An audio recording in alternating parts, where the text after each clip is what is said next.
Hello and welcome to the Serve Asia podcast. Here you'll find stories, interviews and interesting discussions about how the good news of Jesus Christ is being shared with the peoples of East Asia. I'm your host Ryan, and unfortunately on today's show we are not joined by our normal co-host Kat, as she couldn't make it for this episode. Today's show is about prayer, and we have interviewed someone called Andy Geers, who is the creator of an app known as PrayerMate.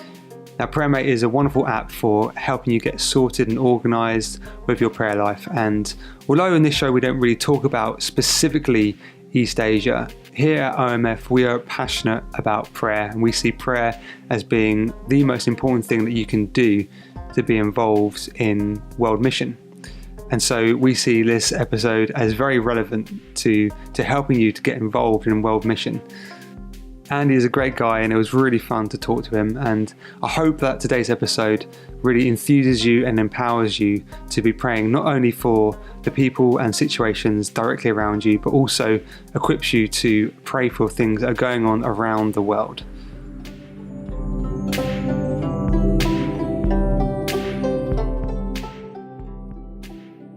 So Andy, thank you so much for joining us today on the show. Could you just give our listeners, let them know a little bit about yourself and what your background is in? Sure. Well, thanks for having me on the show.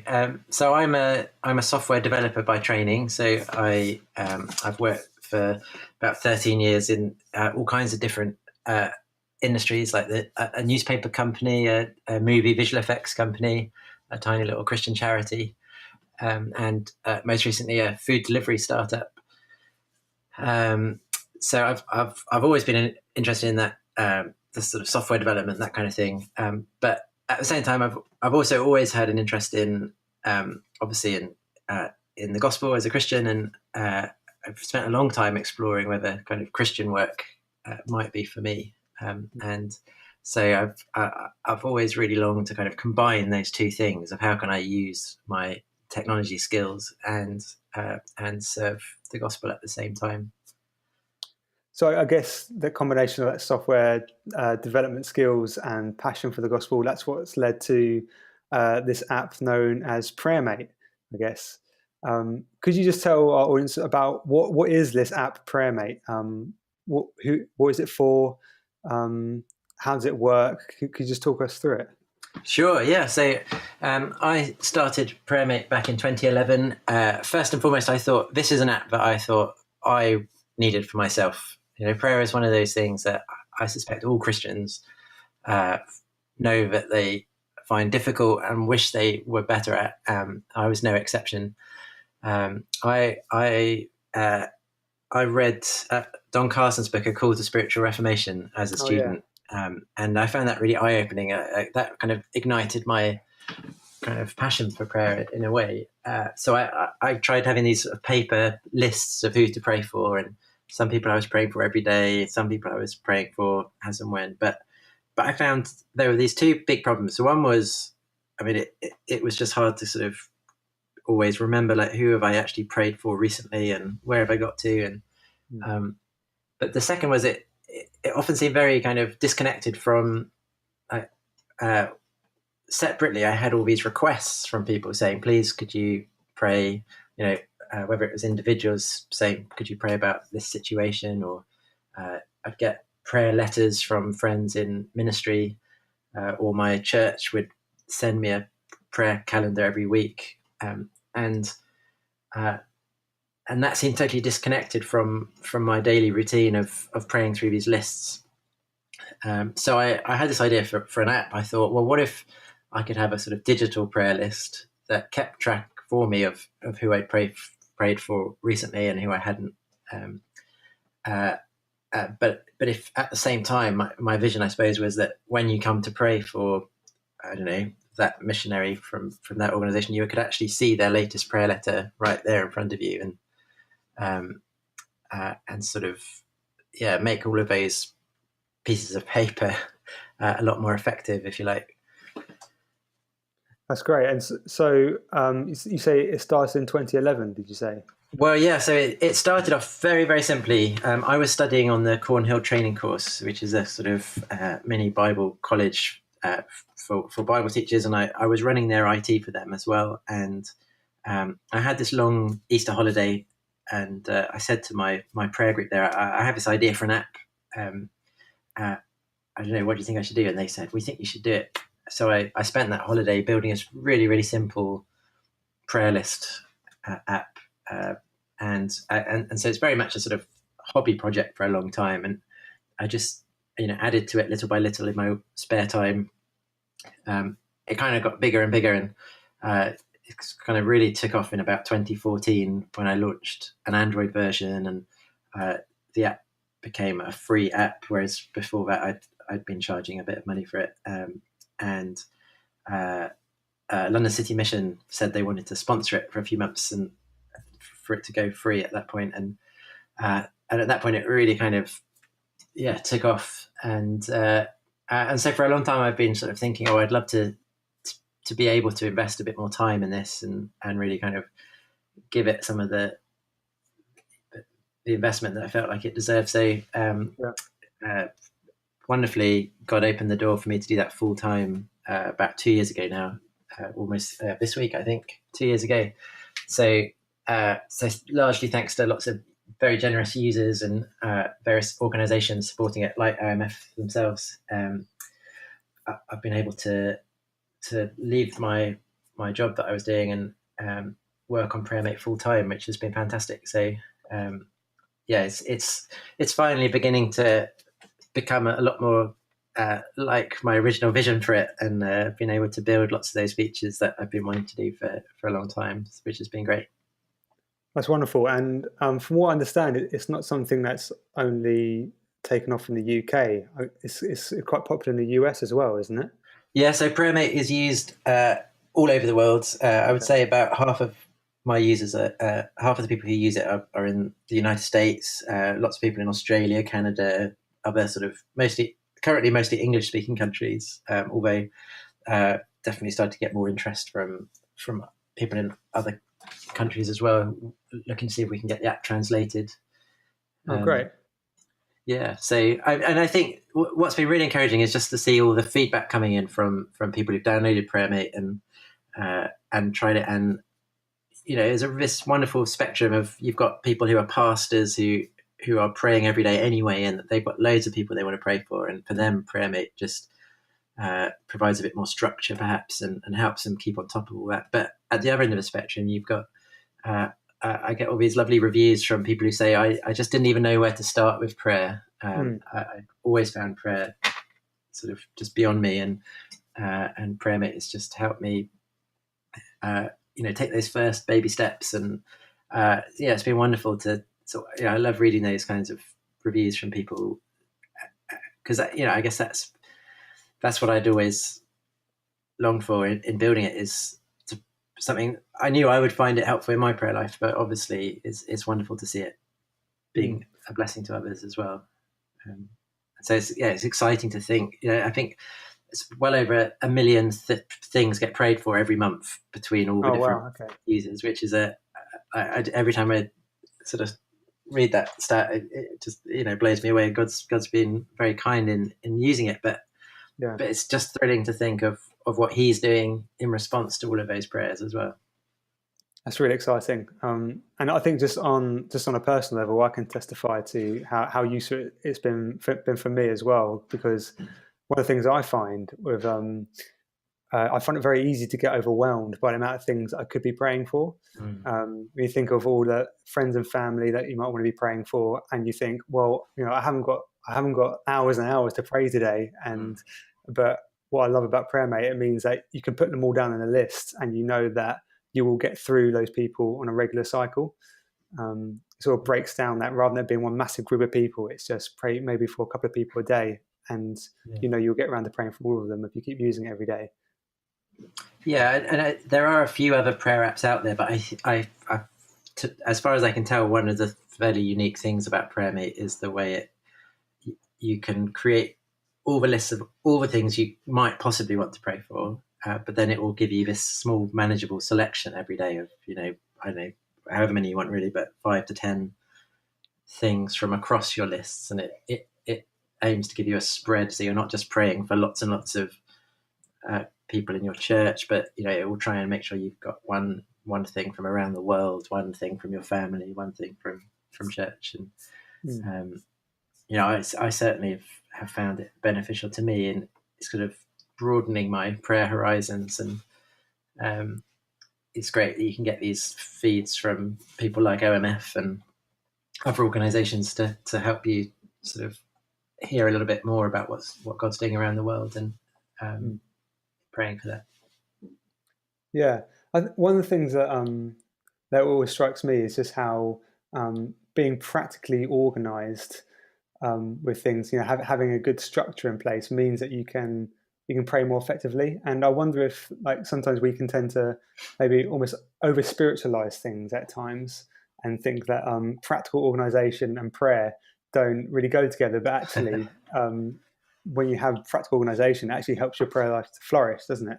Absolutely. I do occasionally get these slightly angry tweets or grumpy tweets from people saying how you've taken the Holy Spirit out of prayer. Like, how dare you build an app for this? But I often think that, like, there's two kind of responses to that. One is, Christians have always used lists to help them pray. Like, there's nothing new about that. A paper list is as much a technology as a smartphone app.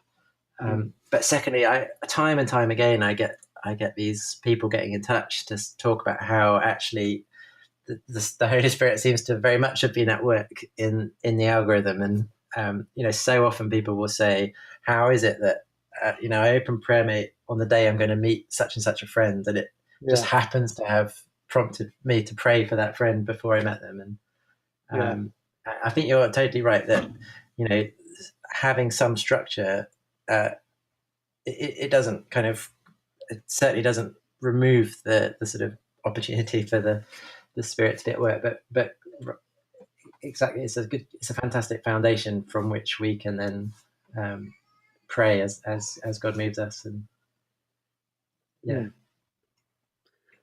one thing you've touched on already is about how it's not only just making you can not only just make prayer lists about local things going on around you, like friends and family, but you can subscribe to other feeds. And so you're not just praying for local things, but PrayerMate gives you an opportunity to pray for things globally as well. So could you explain a little bit to our listeners about how that works and the benefits of praying more than just what's going on around us?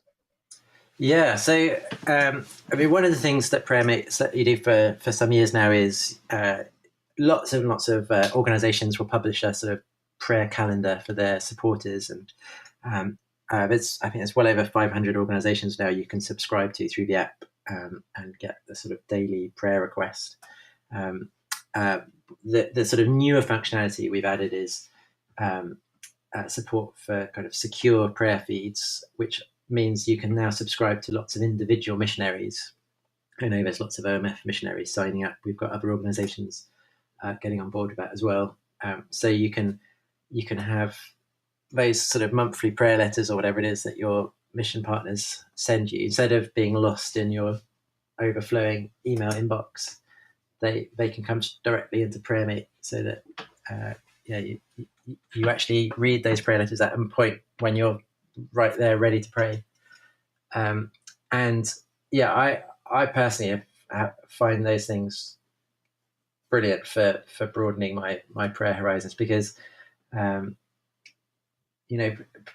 prayer, it's about participating in what God's doing in the world, isn't it? He could get on and do what he's doing without us, but he longs to involve us in what he's doing, and prayer is a big part of that. And I every time I get a prayer update from, I know, some organization talking about what God is doing, and perhaps a country where it's really hard to be a Christian, where people are being persecuted, but that really kind of challenges me in my sort of Western comfort, where it can be very sort of easy to be complacent as a Christian. And I guess it can help us not get stuck in a rut it's very easy. I find if I go through these phases where I think, oh, I don't need to open PrayerMate today. I know what to pray for, and inevitably I just end up praying the same sort of 5 things every day. I pray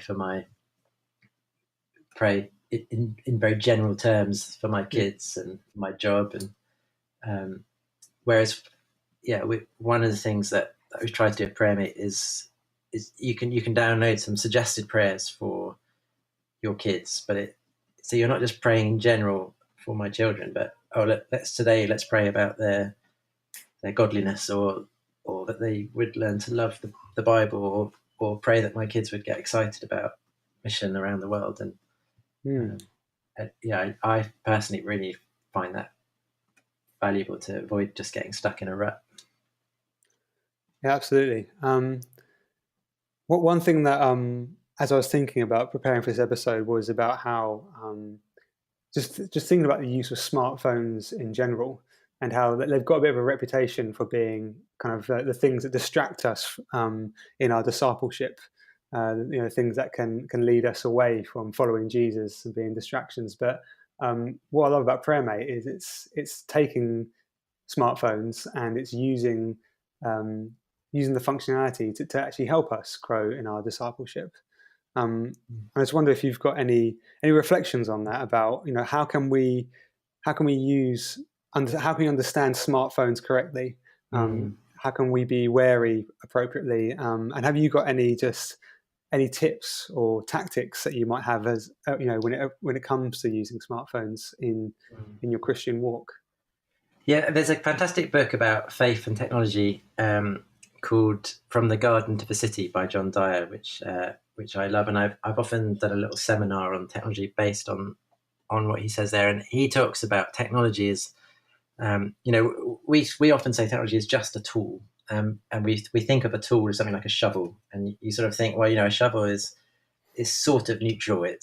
I can use a shovel for good or for bad. I could go and dig a well in an African village or something and help people, or I could use a shovel to, I don't know, hit someone over the head and murder them, and then dig a hole to bury the body and hide the evidence. And we sort of think, we often slip into thinking of technology as sort of amoral in that sense.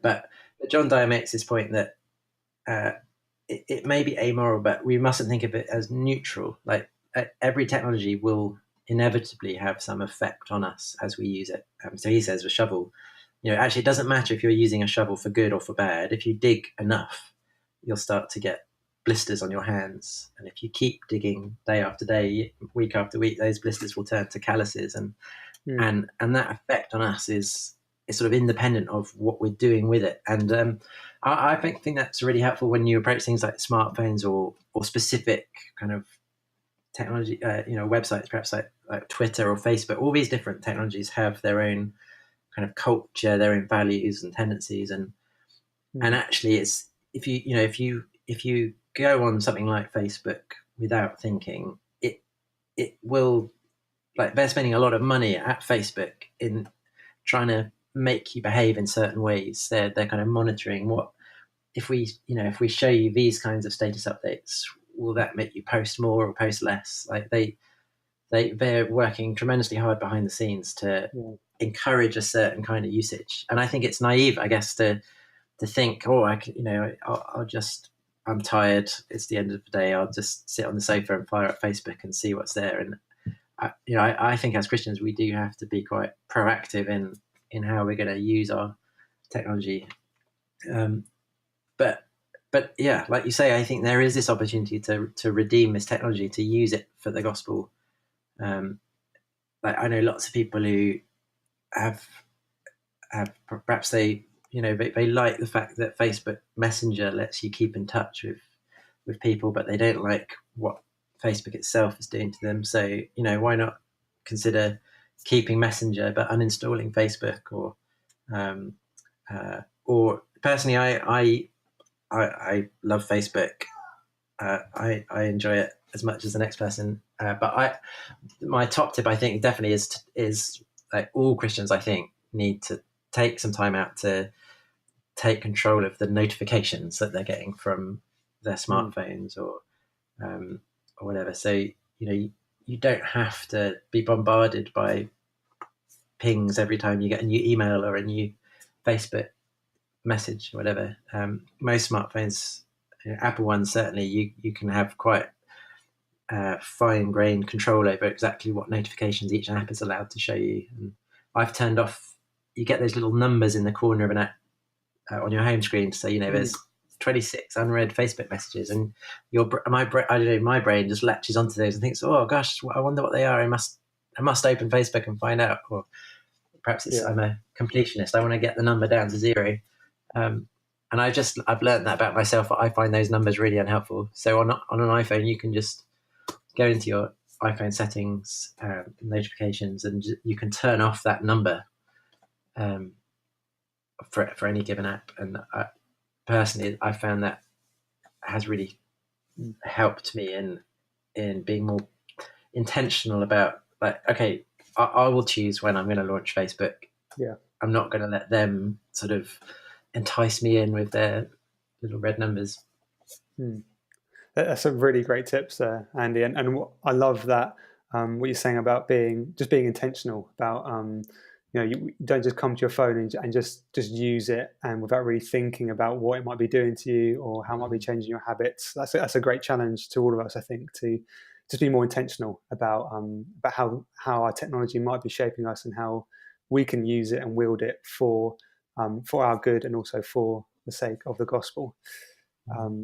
Andy, could you just, for any of our listeners who have heard this episode, I'm sure if they haven't downloaded PrayerMate, they probably will want to download it now after having heard this. So could you just tell listeners how they can get hold of PrayerMate? Yeah, so if you go to, you can get it for free on the App Store or Google Play. Simplest thing might be to go to www.PrayerMate.net, and that will give you a link to the app. You can also, I highly recommend getting the OMF feed and plenty others out there. If you, I think it's one of those apps you might well find, if you can find a friend who's got it and get them to show you how they've found it helpful. It can be great to learn from other people in that way. That's wonderful. Andy, thank you so much for coming on today. I really appreciate it. It's been a pleasure. Thank you for having me.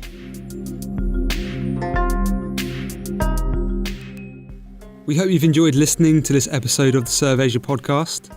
If you have any questions, feedback, or anything else, then we would love to hear from you. You can get in touch by emailing uk.podcast@omfmail.com. Alternatively, you could send us a direct message on Instagram @ServeAsiaPodcast. If you'd like to support the podcast, then do share it with anyone you know who has a heart for sharing Jesus cross-culturally. And also, a 5-star review on iTunes goes a long way as well. Thanks for listening, and see you on the next episode.